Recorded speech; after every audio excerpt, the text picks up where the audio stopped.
Why would you say growth teams exist then right now? I think in most companies, it comes down to two things. One is that they want to disrupt themselves. And so they want to have a team that's constantly questioning the way that things are always done. Growth teams from an operational standpoint typically are trying to break through plateaus, and they're questioning a lot of assumptions. And usually they're running a lot of experiments. And so I think culturally folks want it for that reason. And then I think in terms of business model, there's this emergence. What Silicon Valley has been doing for a while, like Airbnb is a great example on the B2C side, where you've got a business that's really doing a lot of volume, but there's no sales team.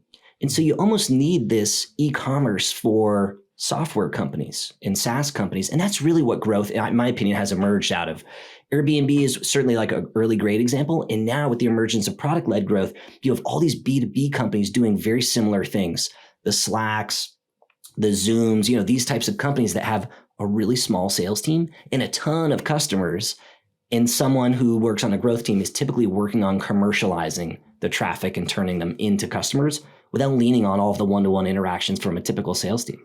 And do you think it's sort of suitable in the main for those types of businesses then? Because, if I think about, obviously your background, I think it was working for Wistia back in the day, but if you think about product-led, freemium, free products, all that kind of stuff, is it generally suitable only then for those types of businesses? Or can any sort of B2B tech organization start thinking about growth and hiring a growth team?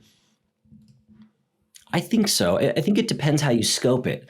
And I think if you're at a large enterprise company, those are the folks that I think have the hardest time making this model work, because they have these big legacy processes, and it's typically pretty disruptive for somebody to be running experiments and disrupting kind of the way that things are moving. And they're these big machines, and typically they're not using the product as the main conversion lever. They're using people at a lot of these companies. So I think that those are the folks that, in my mind, are the hardest fit to figure out how growth or a growth team might fit in.